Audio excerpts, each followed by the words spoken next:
대법원은 알코올로 인한 블랙아웃과 의식 상실인 패싱아웃을 구분하고 있습니다. CCTV와 녹음 파일과 같은 유리한 물적 증거가 없는 상황이라고 하더라도 무혐의를 받을 수 있습니다. 중강간 중강제추행으로 고소를 당하셨든 고소를 하셨든 어떤 상황이라고 하더라도 진실의 힘을 믿으시기 바랍니다. 안녕하세요. 법무법인 선 대표 변호사 박성욱입니다. 안녕하세요. 저는 법무법인 선 이지원 변호사입니다. 변호사님들께서 성범죄 사건을 많이 하시는데 꾸준히 중강간이나 중강제추행이라는 죄명의 사건들이 보이는 것 같아요. 중강간과 중강제추행에서 말하는 주는 어떤 의미인가요? 네, 준강간과 준강제추행의 주는 한자로 준할 준자입니다. 즉, 강간과 강제추행에 준하는 범죄라는 뜻인데요. 강간과 강제추행과 동일하게 처벌하는 범죄라는 의미입니다. 실제로 폭행 또는 협박을 수단으로 하는 엄밀한 의미의 강간보다는 오히려 강간에 준하여 처벌되는 중강간이 훨씬 더 빈번하게 발생하고 있습니다. 저희에게 연락이 가장 많이 오는 사건이기도 합니다. 준강간은 강간과 달리 폭행 또는 협박은 없었지만 술 또는 마약에 취해서 이미 심신상실 또는 항거불능의 상태에 있는 사람을 가늠하는 경우에 성립하는 범죄입니다. 즉, 술 또는 마약으로 이미 저항할 수 없는 상태에 빠져 있기 때문에 폭행 또는 협박이 없었다고 하더라도 그런 상태에 있는 사람을 가늠한 경우에 강간에 준하여 처벌하는 범죄입니다. 그럼 중강간이랑 중강제추행 사건은 어떤 경우에 주로 발생하나요? 저희가 수행했던 많은 중강간 중강제추행 사건은 보통 원나잇 또는 연애 초기 데이트 상황에서 발생하였습니다. 대표적으로 클럽에서 만난 여성과 술을 많이 마셔서 취하였는데 함께 모텔로 이동하여 원나잇으로 성관계를 가진 경우 중강간으로 신고당하거나 연애 초기 데이트를 하던 중 술을 마시며 키스 등 스킨십을 가졌는데 이후 취한 상태에서 원하지 않는 추행을 당하였다고 신고를 당하는 경우였습니다. 그런데 여성분들이 만취해 있는 상태에서 성관계나 스킨십을 했다고 하면은 처벌을 받아야 되는 행동 아닌가요? 방어할 수 있는 부분이 있나요? 네, PD님 말씀하신 것처럼 정말 여성분들이 만취하여 인사불성인 상태에서 원하지 않는 성관계나 신체적 접촉을 당하였다면 중강간 중강제추행으로 엄벌하는 것이 맞습니다. 그런데 실제로는 술을 마시기는 하였지만 당시 심신상실이나 항거불능에 이르는 만취 정도는 아니어서 성관계나 신체적 접촉에 동의했다가 나중에 다른 이유로 당시 사실 만취해서 심신상실 또는 항거불능 상태였다라고 주장하는 경우, 그리고 또 당시 분명히 동의를 하였으나 소위 필름이 끊기는 블랙아웃이 나중에 생겨서 기억이 없어져 심신상실 또는 항거불능 상태였다고 주장하는 경우, 이런 경우들이 종종 있습니다.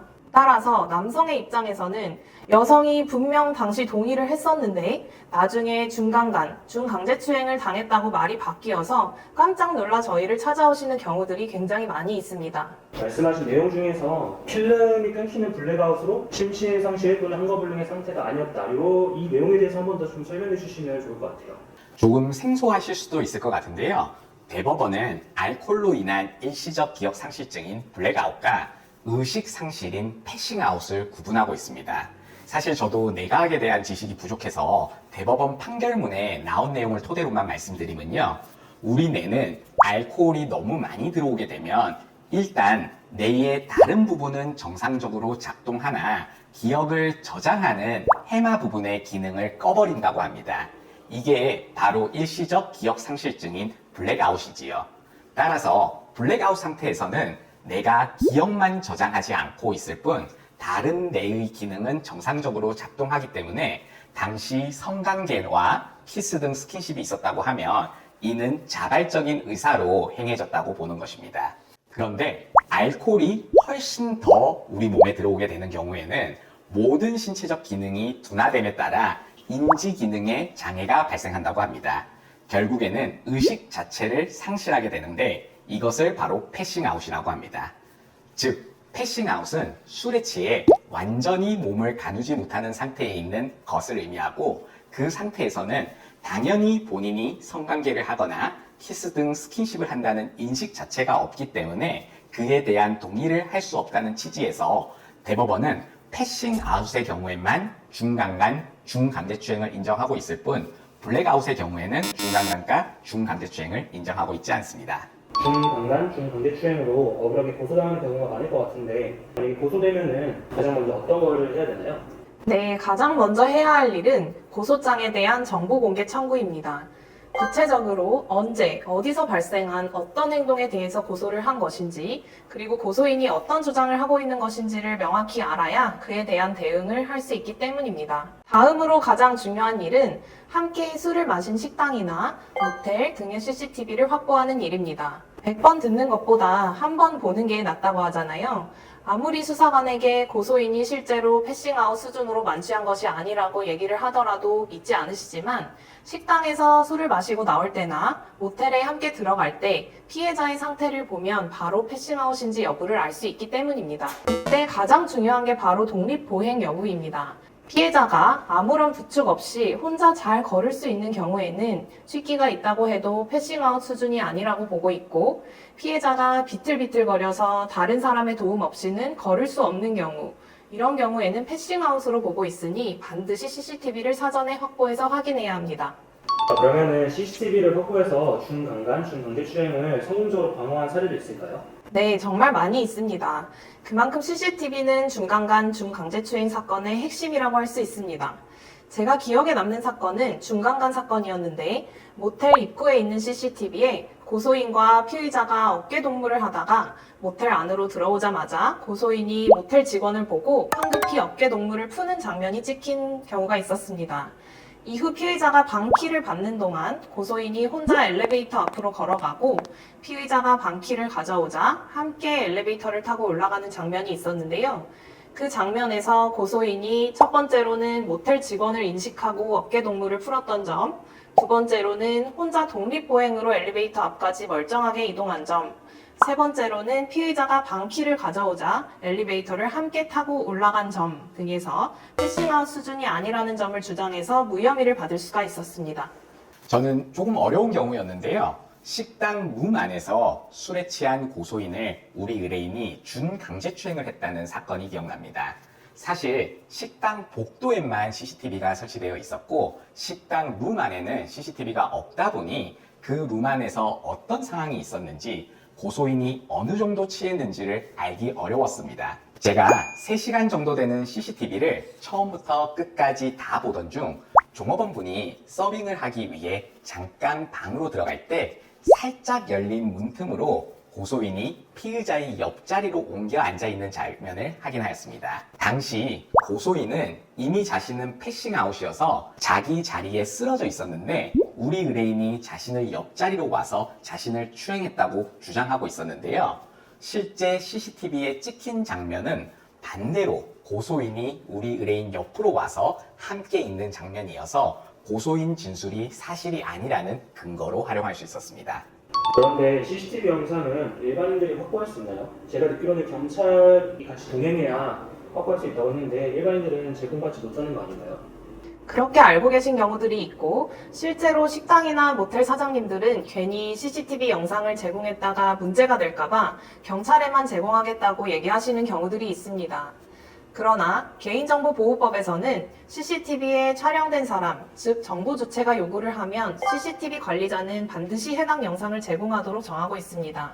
개인정보보호법에서 다른 사람의 모습이 함께 찍힌 경우에는 그 영상 제공을 거부할 수 있도록 규정하고 있는데요. 여기에 대해서는 같은 법에서 비식별화 조치, 즉 모자이크 작업을 한다고 하면 거부하지 못하고 반드시 제공해야 한다고도 규정하고 있습니다. 따라서 식당 또는 모텔 사장님들께 위 규정에 대하여 이야기하시면서 모자이크 작업 비용 20만 원, 30만 원 정도는 본인이 부담하겠다고 이야기하시고 그럼에도 공개해주지 않으시면 오히려 그것이 개인정보보호법 위반으로 더 문제가 된다는 점을 잘 설명하신다면 거의 대부분 제공을 해주십니다. 혹시 CCTV 영상 말고 다른 증거 통해서 중강간이나 중강제추행 혐의를 벗을 수 있는 방법이 있나요? 최근에는 원나잇을 하는 경우에 남성분들이 처음부터 끝까지의 상황에 대해서 녹음을 하시는 경우들이 있습니다. 그런데 녹음 파일이 있다고 하여 무조건 본인에게 유리한 증거가 될 거라고 생각해서는 안 됩니다.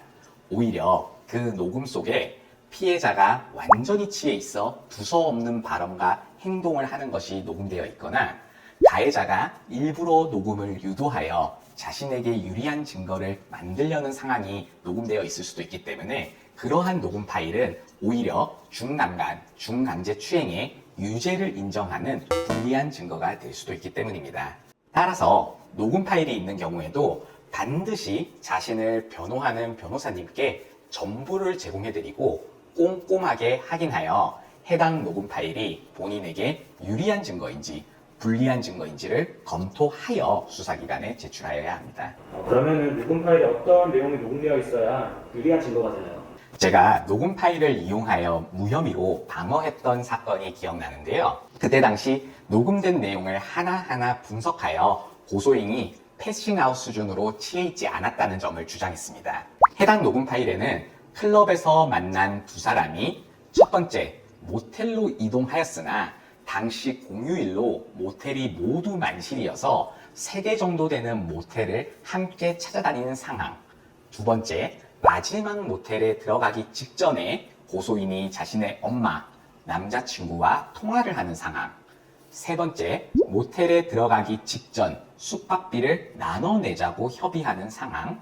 네 번째, 1차 성관계 이후 5시간 정도 잠을 자고 다시 일어나 2차 성관계를 하는 상황.